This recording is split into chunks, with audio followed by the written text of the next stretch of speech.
दोस्तों, अगर आपने गुड़हल का नया पौधा लगाया है लेकिन इसकी ग्रोथ बिल्कुल भी नहीं हो रही है, या फिर आपके पास गुड़हल के पुराने पौधे हैं, इसमें कलियां नहीं बन रही हैं, फूल खिलने बंद हो गए हैं, पत्तियां पीली पड़ रही हैं, या कलियां इसमें जो आ रही हैं इसमें थोड़ी सी विकृति आ गई है, थोड़ी इस तरीके से टेढ़ी सी नजर आ रही हैं, तो आज मैं सिर्फ 2 फर्टिलाइज़र शेयर करूँगी कि जिसके इस्तेमाल से आपके पौधे की सारी समस्याएँ दूर हो जाएँगी। लेकिन साथ में कुछ केयर टिप्स और फॉलो करने होंगे, क्योंकि सर्दियों में गुड़हल के पौधे की देखभाल थोड़ा डिफरेंट हो जाता है। आज की इस वीडियो में मैं ये भी बताऊँगी कि अगर आपके गुड़हल के पौधे पर मिलीबग्स यानी कि सफेद कीड़ों का अटैक हो गया है, तो किस तरीके से आप इससे छुटकारा पा सकते हैं। तो दोस्तों, वीडियो पर अंत तक बने रहें, बिना स्किप किए पूरा देखें, और जानकारी अगर पसंद आए तो लाइक करें, शेयर करें। चैनल को अभी तक सब्सक्राइब नहीं किया है तो प्लीज चैनल को भी सब्सक्राइब करके बेल आइकन को प्रेस कर लें, ताकि सारे अपडेट्स आपको मिलते रहें। नमस्कार दोस्तों, स्वागत है मेरी YouTube channel gardening with Poonam में। दोस्तों, आज तक मैं अपने पुराने गुड़हल के पौधे की वीडियो डालती रही हूँ, जो कि आप लोग बहुत पसंद करते हैं।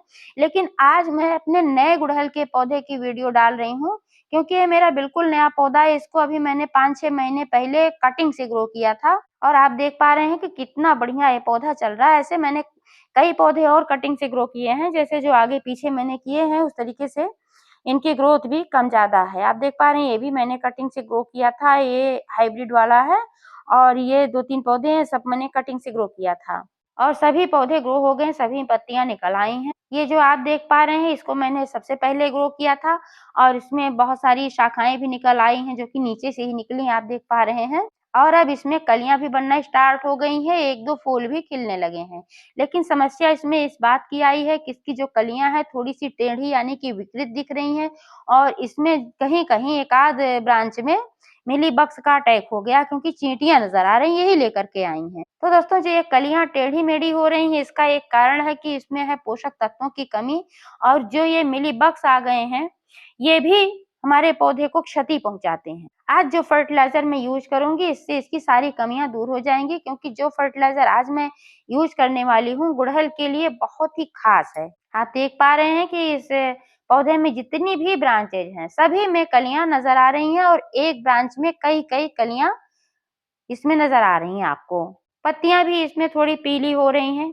इसका भी यही कारण है कि इसमें है पोषक तत्वों की कमी, और एक खास बात ये भी है कि काफी दिनों से मैंने इसकी गुड़ाई नहीं की थी।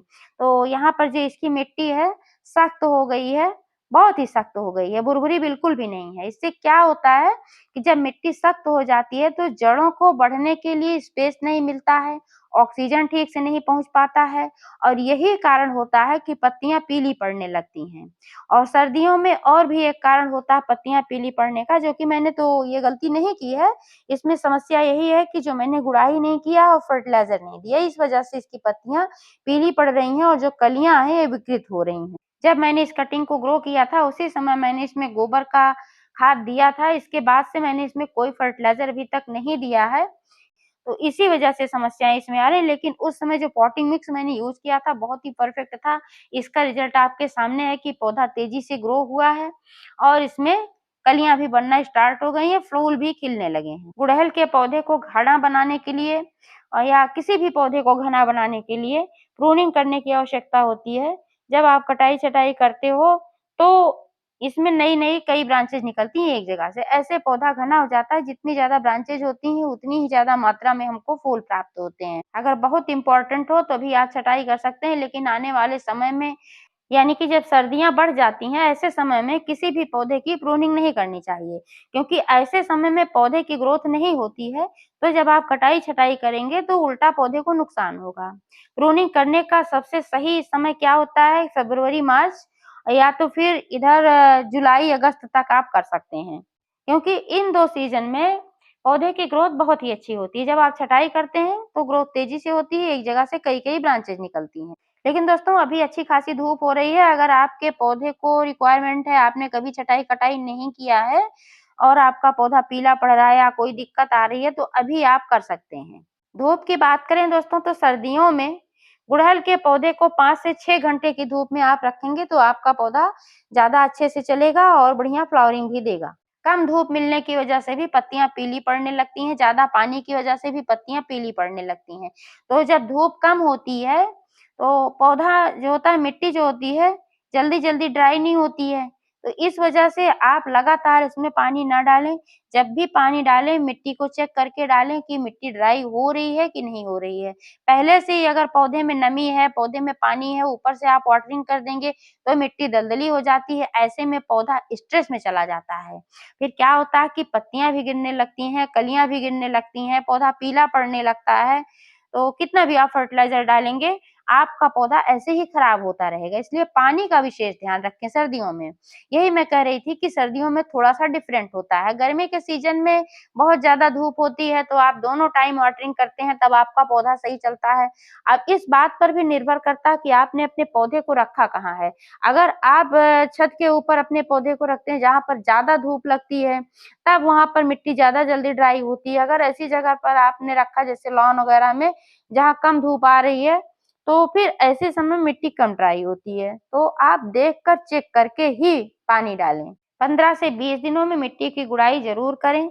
इससे जड़ों तक ऑक्सीजन पहुँच पाता है, मिट्टी भुरभुरी रहती है, पौधे की जड़ें जो होती हैं ठीक तरीके से इनकी ग्रोथ होती है। जब जड़ों की ग्रोथ अच्छी होती है, तभी पौधे का भी विकास ठीक तरीके से होता है। कोई भी फर्टिलाइज़र किसी भी पौधे में देने से पहले एक बात का ध्यान रखना चाहिए कि कंटेनर कितना बड़ा है, उस अनुपात में आपको फर्टिलाइज़र देना है। साथ में पौधे की ऐज के बारे में भी ध्यान देना चाहिए। अक्सर लोग क्या करते हैं कि फर्टिलाइज़र तो बता देते हैं कितने बड़े कंटेनर के लिए इतना फर्टिलाइज़र चाहिए, लेकिन ऐज का भी महत्व होता है। अगर आपका पौधा पुराना है, जैसे मेरे पुराने गुड़हल के पौधे हैं ये, तो इनमें मैं ज़्यादा मात्रा में डालती हूँ फर्टिलाइज़र। लेकिन ये पौधा अभी बिल्कुल नया है, पहली बार इसमें फ्लावरिंग स्टार्ट हुई है, तो इसमें मैं फर्टिलाइज़र कम मात्रा में दूँगी। फर्टिलाइज़र देने से पहले मिट्टी की गुड़ाई करके मिट्टी को पोरस बना लेना है। अगर हो सके तो 2-4 घंटे पहले अगर आप मिट्टी की गुड़ाई करके छोड़ देते हैं, तो और भी बेहतर होता है, जड़ों तक धूप पहुँच पाती है और जब मिट्टी भी ड्राई हो जाती है, तो मिट्टी की गुड़ाई करने के बाद इसमें से कम 2 इंच मिट्टी निकाल लेना है। मैं जब भी फर्टिलाइज़र देती हूँ, अक्सर तो मिट्टी निकाल कर ही देती हूँ। आप चाहें तो मिट्टी में गुड़ाई करने के बाद फर्टिलाइज़र मिला सकते हैं। लेकिन जब जड़ों में दिया जाता है तो ज़्यादा अच्छे से एब्ज़ॉर्ब होता है और ज़्यादा फ़ायदेमंद होता है, इसलिए अक्सर मैं मिट्टी को निकाल कर ही जड़ों में ही फर्टिलाइज़र देती हूँ। केमिकल फर्टिलाइज़र अगर आप दे रहे हैं तो बिल्कुल जड़ के पास ना दें, थोड़ा दूरी बनाकर दें, बिल्कुल जड़ के पास अगर आप देते हैं तो पौधा जलने का चांस रहता है। लेकिन आज जो मैं फर्टिलाइज़र देने वाली हूँ, ये केमिकल फर्टिलाइज़र नहीं है, 2 के दोनों ऑर्गेनिक फर्टिलाइज़र हैं, इसलिए मैं जड़ों में दे रही हूँ, इससे कोई नुकसान नहीं होने वाला है। तो सबसे पहले जो मैं फर्टिलाइज़र देने वाली हूँ दोस्तों, ये है घर पे बना हुआ कंपोस्ट खाद, जो कि मैंने सब्जियों के छिलके, सड़ी गली सब्जियों और किचन वेस्ट या और ये गार्डन वेस्ट यानी कि पत्तियों वगैरह से बनाया है। इसमें मैंने गोबर भी डाला है और कॉफ़ी पाउडर वगैरह यूज़ किया है, गुड़ का भी इस्तेमाल मैंने किया है। तो इसका भी वीडियो मैंने अपने चैनल पर डाल रखा है, किस तरीके से मैं घर पे कंपोस्ट बनाती हूँ। क्योंकि बाज़ार से जो कंपोस्ट मिलते हैं, वो उसमें पैसे भी खर्च करने पड़ते हैं और कई बार कई लोगों से मैंने सुना है कि उसमें मिट्टी वगैरह मिली रहती है। तो घर पे मैं जो बनाती हूँ बहुत ही पावरफुल होता है, प्योर होता है। क्वांटिटी की बात करें दोस्तों तो जो है मेरा पौधा 10 लीटर के बकेट में लगा हुआ है और ये ज़्यादा से ज़्यादा 6-7 महीने का पुराना पौधा है, तो इसके लिए 2-3 मुट्ठी पर्याप्त है। पौधे के किनारे-किनारे गमले में चारों तरफ फैला देना है। और दूसरा जो फर्टिलाइज़र आज मैं यूज़ करने वाली हूँ, ये है जाइम खाद। यह प्योर ऑर्गेनिक खाद होता है और गुड़हल के पौधे के लिए बहुत ही अच्छा होता है। जिस गुड़हल के पौधे में कभी भी कली नहीं बनी होती है, इसके इस्तेमाल से इसमें भी कलियाँ बनना स्टार्ट हो जाती हैं। आप चाहें तो इसे किसी बीज की दुकान से भी खरीद सकते हैं, अगर वहाँ से आपको नहीं मिलता है, तो इस वीडियो के नीचे आपको एक लिंक मिलेगी, उस पे आप खरीद सकते हैं ऑनलाइन। बहुत ही आसानी से आपको मिल जाएगा। क्वांटिटी की बात करें दोस्तों तो इसका इस्तेमाल भी इतने बड़े पौधे के लिए 30 से 35 ग्राम पर्याप्त है। इसे भी गमले में चारों तरफ डाल देना है और तीसरी एक चीज़ जो मैं इस्तेमाल करने वाली हूँ, ये बिल्कुल फ्री का है, ये है केले के छिलके। जो केले खाकर छिलके फेंक दिए जाते हैं, इन्हीं छिलकों को मैं सुखा कर रख लेती हूँ। कभी-कभी तो मैं इनको पीस कर मोटा-मोटा पाउडर बना के रख लेती हूँ, तो भी मैं यूज़ करती हूँ और कई बार ऐसे ही मैं मिट्टी में दबा देती हूँ। तो अगर आपके पास भी केले के छिलके हैं, तो आप इनको ऐसे ही मिट्टी में दबा दें क्योंकि जो केले के छिलके होते हैं, इसमें बहुत सारे पोषक तत्व होते हैं और पोटेशियम का तो बहुत ही अच्छा स्रोत है। पौधे के लिए फास्फोरस, पोटेशियम, कैल्शियम, मैग्नीशियम, ये सब चीज़ें बहुत ही आवश्यक होती हैं। तो केले का छिलका जो है फ्री का पोटेशियम का काम करता है।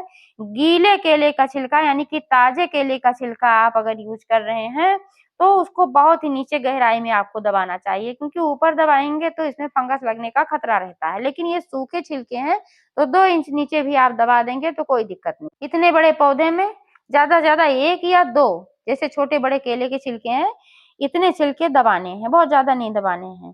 क्योंकि ये सूखे हैं, तो सूखे जो होते हैं इनमें पोटेशियम की मात्रा थोड़ा कम हो जाती है, तो इसलिए 2 छिलके आप दबा सकते हैं। लेकिन अगर आप ताज़े छिलके दबा रहे हैं, तो आप 1 ही छिलके का इस्तेमाल करें। आप चाहे तो इसका लिक्विड फर्टिलाइज़र भी बना सकते हैं। अब ऊपर से जो मिट्टी निकाले थे, यही मिट्टी फिल कर देना है। मिट्टी फिल करने के बाद फिर इसमें देना है पानी, क्योंकि कोई भी फर्टिलाइज़र जब आप देते हो तो पानी ज़रूर डालना चाहिए, पानी देना बिल्कुल भी ना भूलें। अब मैं बात करती हूँ कि जो यहाँ पर सफ़ेद कीड़े यानी कि मिलीबग्स का अटैक हो गया है थोड़ा-थोड़ा, तो इनसे कैसे छुटकारा पाया जाए? इनसे छुटकारा पाने के लिए आप नीम ऑयल का इस्तेमाल कर सकते हो, नीम की पत्तियों से बना हुआ कीटनाशक भी यूज़ कर सकते हो, या फिर आप साबुन के घोल का इस्तेमाल कर सकते हो, बेकिंग सोडा, वॉशिंग पाउडर, हल्दी पाउडर, बहुत सारी चीज़ों का इस्तेमाल आप कर सकते हो। लेकिन आज मैं जो करने वाली हूँ, ये है विम लिक्विड जेल, जिससे बर्तन धुला जाता है, ये वही लिक्विड जेल है और इसी का इस्तेमाल मैं करने वाली हूँ। 1 लीटर पानी में 1 से 1.5 चम्मच जेल डालकर इसका घोल बना लें और स्प्रे बोतल में भरकर पूरे फ़ोर्स के साथ जहाँ पर कीड़ों का अटैक हुआ है वहाँ पर स्प्रे करें। कीड़े अपने आप भाग जाएँगे और चींटियाँ वगैरह जो आती हैं वो भी नष्ट हो जाएँगी, वापस नहीं आएँगी, क्योंकि जो ये विम लिक्विड जेल होता है, इससे कीड़े भी भागते हैं और चींटियाँ भी भागती हैं। तो दोस्तों, इस तरीके से आप अपने गुड़हल के पौधे की देखभाल करें। जानकारी कैसी लगी कमेंट करके अवश्य बताइएगा। पूरा वीडियो देखने के लिए बहुत-बहुत धन्यवाद।